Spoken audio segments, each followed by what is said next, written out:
आवाज आपकी, खबर हमारी। आप देख रहे हैं न्यूज 24 उल्लासनगर। उल्लासनगर महानगर पालिका की सत्ता में बड़ा राजनीतिक घटनाक्रम सामने आया है।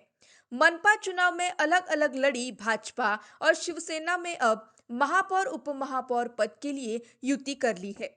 शिवसेना की ओर से महापौर पद के लिए अश्विनी कमलेश निकम ने नामांकन दाखिल किया है, जबकि भाजपा की ओर से उपमहापौर पद के लिए अमर लुंड ने नामांकन भरा है। उल्लेखनीय है कि हाल ही में हुए मनपा चुनाव में दोनों दलों ने एक दूसरे के खिलाफ जोरदार मुकाबला किया था। चुनाव परिणामों में भाजपा के 37 नगर सेवक निर्वाचित हुए, वहीं शिवसेना के 37 नगर सेवक जीत कर आए। लगभग बराबरी के इस जनादेश के बाद अब सत्ता संतुलन के लिए दोनों दलों का साथ आना राजनीतिक रूप से अहम माना जा रहा है। महापौर और उपमहापौर दोनों पदों के लिए केवल एक एक नामांकन दाखिल होने से अश्विनी निकम और अमर लुंड का निर्विरोध चुना जाना तय माना जा रहा है। महापौर पद की औपचारिक घोषणा 3 तारीख को की जाएगी। केंद्रामध्ये NDAचं सरकार आहे।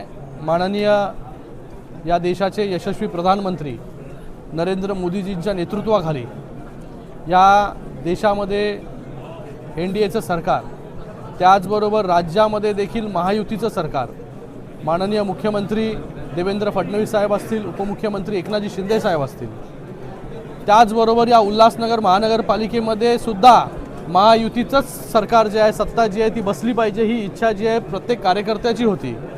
जरी आम्ही निवडणूक वेगवेगळ्या लढलो तरी या उल्हासनगर महानगरपालिकेमध्ये जर आपण आकडे बघितले की इथे विरोध करायला विरोधक सुद्धा शिल्लक नाही, अशी परिस्थिती जी आहे शिवसेना आणि भारतीय जनता पार्टीची या ठिकाणी आहे। आज या ठिकाणी आनंद होतोय की आज माननीय मुख्य नेते उपमुख्यमंत्री एकनाथजी शिंदे साहेबांच्या नेतृत्वाखाली आणि त्याचबरोबर रवींद्र चव्हाण साहेबांच्या नेतृत्वाखाली या उल्हासनगर म्युनिसिपल कॉर्पोरेशनमध्ये महापौर पदासाठी सौ निकम मॅडम आणि त्याचबरोबर उपमहापौर पदासाठी अमर लुंडजी हे दोन्ही जे आहे शिवसेना आणि भारतीय जनता पार्टी याचे उमेदवार जे आहे हे या ठिकाणी त्यांनी उमेदवारी अर्ज भरलेला आहे। या Ulhasnagar municipal कॉर्पोरेशनमध्ये Shiv Sena, Bharatiya Janata party, Sai party, Vanchit Bahujan Aghadi, RPI और कोई बचा है क्या और जे काय अपक्ष, हे सगळे जे आहेत या सगळ्यांची सत्ता जी आहे ही या ठिकाणी बसलेली आहे। विरोधक जे आहे ह्या उल्हासनगर म्युनिसिपल कॉर्पोरेशनमध्ये जे आहे आता विरोधक शिल्लक जे आहे ते राहिलेलं नाही। पूर्ण मॅन्डेट जे आहे हे या उल्हासनगर वासियांनी महायुतीला दिलेलं आहे। म्हणून आज महायुतीचे दोन्ही उमेदवारांनी या ठिकाणी उमेदवारी अर्ज दाखल केलेला आहे।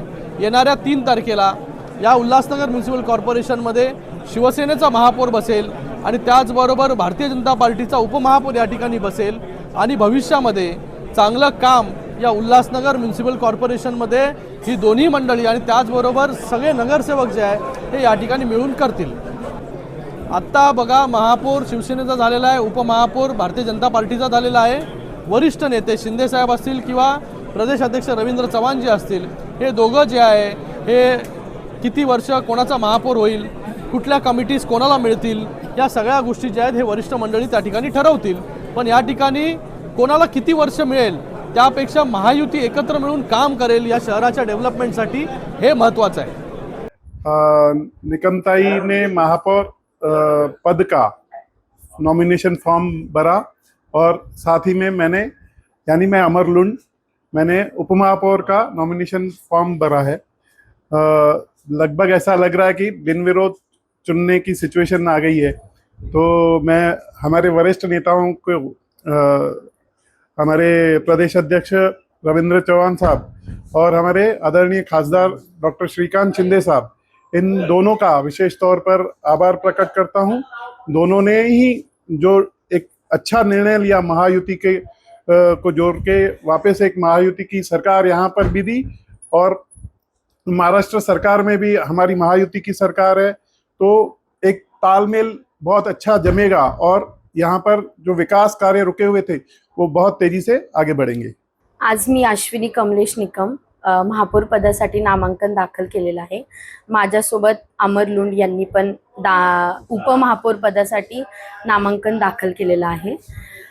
मी पहिले तर सर्वात पहिले आपले जे उपमुख्यमंत्री आहेत श्री एकनाथजी शिंदे यांचं थँक्यू बोलते त्यांना, आणि त्याच्यानंतर श्रीकांत शिंदे आणि आमचे पप्पू कलानी साहेब आणि ओमी कलानी यांच्यामुळे आम्ही हे पाऊल उचलू शकलो। त्यांच्या आशीर्वादामुळे आम्ही आज इथपर्यंत पोहोचलेलो आहोत आणि आम्ही दोघं मिळून शहराचा चांगला विकास करू आणि जे पण विकास कामं रखडलेली आहेत आत्तापर्यंत ती सगळे पूर्ण होतील याची अपेक्षा करू।